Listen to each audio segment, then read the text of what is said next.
ಕರ್ನಾಟಕದ ನದಿಗಳು ಪರೀಕ್ಷೆಗೆ ಅತ್ಯಂತ ಮುಖ್ಯ ಒನ್-ಲೈನರ್ಸ್. ಮೂಲಭೂತ ಅಂಶಗಳು.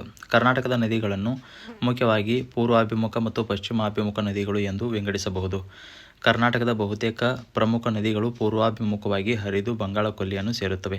ಕರ್ನಾಟಕದ ಪ್ರಮುಖ ನದಿ ವ್ಯವಸ್ಥೆ ಕಾವೇರಿ, ಕೃಷ್ಣಾ, ತುಂಗಭದ್ರಾ, ಭೀಮಾ ಮತ್ತು ಗೋದಾವರಿ. ಕರ್ನಾಟಕದ ಪಶ್ಚಿಮಾಭಿಮುಖವಾಗಿ ಹರಿಯುವ ನದಿಗಳು ಶರಾವತಿ, ಕಾಳಿ, ನೇತ್ರಾವತಿ, ಅಘನಾಶಿನಿ ಮತ್ತು ಕುಮಾರಧಾರಾ.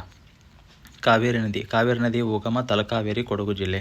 ಕಾವೇರಿಯು ಬ್ರಹ್ಮಗಿರಿ ಬೆಟ್ಟಗಳಲ್ಲಿ ಹುಟ್ಟುತ್ತದೆ. ಕಾವೇರಿ ಪೂರ್ವಾಭಿಮುಖವಾಗಿ ಹರಿಯುತ್ತದೆ.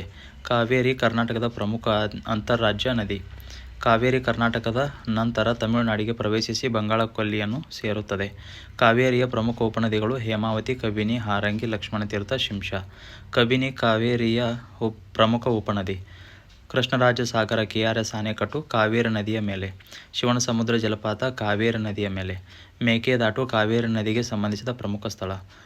ಹೊಗೇನಕಲ್ ಜಲಪಾತ ಕಾವೇರಿ ನದಿಯ ಮೇಲೆ, ಕರ್ನಾಟಕ ತಮಿಳುನಾಡು ಗಡಿ ಪ್ರದೇಶದ ಸಮೀಪ. ಕೃಷ್ಣಾ ನದಿ ವ್ಯವಸ್ಥೆ. ಕೃಷ್ಣಾ ನದಿ ಉಗಮ ಮಹಾಬಲೇಶ್ವರ, ಮಹಾರಾಷ್ಟ್ರ. ಕೃಷ್ಣಾ ನದಿ ಕರ್ನಾಟಕದ ಉತ್ತರ ಭಾಗದ ಪ್ರಮುಖ ನದಿ ವ್ಯವಸ್ಥೆ. ಕೃಷ್ಣಾ ನದಿ ಬಂಗಾಳಕೊಲ್ಲಿಗೆ ಸೇರುತ್ತದೆ.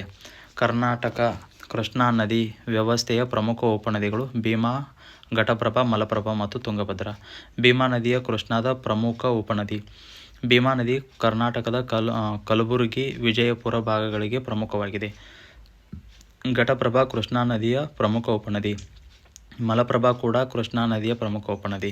ತುಂಗಾ ಪ್ಲಸ್ ಭದ್ರಾ, ತುಂಗಭದ್ರಾ. ತುಂಗಭದ್ರಾ ನದಿ ಮುಂದೆ ಕೃಷ್ಣಾ ನದಿಯನ್ನು ಸೇರುತ್ತದೆ. ತುಂಗಭದ್ರಾ ನದಿ ತುಂಗಾ ಮತ್ತು ಭದ್ರಾ ನದಿಗಳ ಸಂಗಮದಿಂದ ರೂಪುಗೊಳ್ಳುತ್ತದೆ. ತುಂಗಾ ಮತ್ತು ಭದ್ರಾ ನದಿಗಳು ಪಶ್ಚಿಮ ಘಟ್ಟಗಳಲ್ಲಿ ಹುಟ್ಟುತ್ತವೆ. ತುಂಗಭದ್ರಾ ಕೃಷ್ಣಾ ನದಿಯ ಪ್ರಮುಖ ಉಪನದಿ. ತುಂಗಭದ್ರಾ ಅಣೆಕಟ್ಟು ಹೊಸಪೇಟೆ, ವಿಜಯನಗರ ಜಿಲ್ಲೆಯ ಸಮೀಪ. ತುಂಗಭದ್ರಾ ಅಣೆಕಟ್ಟನ್ನು ಮುನಿರಾಬಾದ್, ಹೊಸಪೇಟೆ ಪ್ರದೇಶಕ್ಕೆ ಸಂಬಂಧಿಸಿದಂತೆ ಪ್ರಮುಖವಾಗಿ ನೆನಪಿಡಬೇಕು. ಹಂಪಿ ತುಂಗಭದ್ರಾ ನದಿಯ ದಡದಲ್ಲಿದೆ. ವಿಜಯನಗರ ಸಾಮ್ರಾಜ್ಯದ ರಾಜಧಾನಿ ಹಂಪಿ ತುಂಗಭದ್ರಾ ನದಿಯ ದಡದಲ್ಲಿದೆ. ಘಟಪ್ರಭಾ ಮತ್ತು ಮಲಪ್ರಭಾ. ಘಟಪ್ರಭಾ ನದಿ ಪಶ್ಚಿಮ ಘಟ್ಟಗಳಲ್ಲಿ ಹುಟ್ಟಿ ಕೃಷ್ಣಾ ನದಿಯನ್ನು ಸೇರುತ್ತದೆ. ಘಟಪ್ರಭಾ ಅಣೆಕಟ್ಟು ಹಿಡಕಲ್ ಅಣೆಕಟ್ಟನ್ನು ರಾಜ ಲಖಮಗೌಡ ಅಣೆಕಟ್ಟು ಎಂದು ಕರೆಯಲಾಗುತ್ತದೆ. ಮಲಪ್ರಭಾ ನದಿ ಪಶ್ಚಿಮ ಘಟ್ಟಗಳಲ್ಲಿ ಹುಟ್ಟಿ ಕೃಷ್ಣಾ ನದಿಯನ್ನು ಸೇರುತ್ತವೆ. ಮಲಪ್ರಭಾ ಅಣೆಕಟ್ಟು ನವಿಲುತೀರ್ಥ ಅಣೆಕಟ್ಟು ಮಲಪ್ರಭಾ ನದಿಯ ಮೇಲೆ. ಶರಾವತಿ ನದಿಯ ಉಗಮ ತೀರ್ಥಹಳ್ಳಿ ತಾಲೂಕಿನ ಅಂಬುತೀರ್ಥ. ಶರಾವತಿ ಪಶ್ಚಿಮಾಭಿಮುಖವಾಗಿ ಹರಿಯುತ್ತದೆ. ಶರಾವತಿ ಅರಬ್ಬಿ ಸಮುದ್ರವನ್ನು ಸೇರುತ್ತದೆ. ಜೋಗ ಜಲಪಾತ ಶರಾವತಿ ನದಿಯ ಮೇಲೆ. ಜೋಗ ಜಲಪಾತ 4 ಪ್ರಮುಖ ದಾರೆಗಳು: ರಾಜ, ರಾಣಿ, ರೋರರ್ ಮತ್ತು ರಾಕೆಟ್. ಲಿಂಗನಮಕ್ಕಿ ಅಣೆಕಟ್ಟು ಶರಾವತಿ ನದಿಯ ಮೇಲೆ. ಶರಾವತಿ ನದಿ ಕರ್ನಾಟಕ ಪ್ರಮುಖ ಜಲವಿದ್ಯುತ್ ಮೂಲಗಳಲ್ಲಿ ಒಂದು. ಕಾಳಿಯ ನದಿಯ ಉಗಮ ಉತ್ತರ ಕನ್ನಡ ಜಿಲ್ಲೆಯ ಜೊಯ್ಡಾ ತಾಲೂಕಿನ ಕುಶಾವತಿ ಪ್ರದೇಶ ಸಮೀಪ. ಕಾಳಿ ನದಿ ಪಶ್ಚಿಮಾಭಿಮುಖವಾಗಿ ಹರಿಯುತ್ತದೆ. ಕಾಳಿ ನದಿ ಅರಬ್ಬಿ ಸಮುದ್ರವನ್ನು ಸೇರುತ್ತದೆ. ಕದ್ರಾ ಅಣೆಕಟ್ಟು ಕಾಳಿ ನದಿಯ ಮೇಲೆ. ಕಾಳಿ ನದಿ ಉತ್ತರ ಕನ್ನಡ ಜಿಲ್ಲೆಯ ಪ್ರಮುಖ ನದಿ. ನೇತ್ರಾವತಿ ನದಿಯ ಉಗಮ ಪಶ್ಚಿಮ ಘಟ್ಟದ ಬಂಗ್ರಬಾಳಿಗೆ, ಕುಡ್ರೆಮುಖ ಪ್ರದೇಶ ಸಮೀಪ. ನೇತ್ರಾವತಿ ಪಶ್ಚಿಮಾಭಿಮುಖವಾಗಿ ಹರಿಯುತ್ತದೆ. ನೇತ್ರಾವತಿ ಅರಬ್ಬಿ ಸಮುದ್ರವನ್ನು ಸೇರುತ್ತದೆ. ಮಂಗಳೂರು ಪ್ರದೇಶದ ಭೌಗೋಳಿಕ ಮತ್ತು ಜಲ ಸಂಪನ್ಮೂಲ ವ್ಯವಸ್ಥೆಯನ್ನು ನೇತ್ರಾವತಿಗೆ ಪ್ರಮುಖ ಸ್ಥಾನವಿದೆ. ನೇತ್ರಾವತಿಯ ಪ್ರಮುಖ ಉಪನದಿ ಕುಮಾರಧಾರಾ. ಅಘನಾಶಿನಿ ನದಿ ಕರ್ನಾಟಕದ ಪಶ್ಚಿಮಾಭಿಮುಖವಾಗಿ ಮುಖ ನದಿಗಳಲ್ಲಿ ಪ್ರಮುಖವಾದದ್ದು. ಅಘನಾಶಿನಿ ನದಿಯು ಉತ್ತರ ಕನ್ನಡ ಜಿಲ್ಲೆಯಲ್ಲಿ ಹರಿಯುತ್ತದೆ. ಅಘನಾಶಿನಿ ಅರಬ್ಬಿ ಸಮುದ್ರವನ್ನು ಸೇರುತ್ತದೆ. ಅಘನಾಶಿನಿ ನದಿಗೆ ದೊಡ್ಡ ಅಣೆಕಟ್ಟುಗಳ ಸರಣಿ ಇಲ್ಲದಿರುವುದು ಅದರ ಪ್ರಮುಖ ವೈಶಿಷ್ಟ್ಯಗಳಲ್ಲಿ ಒಂದು.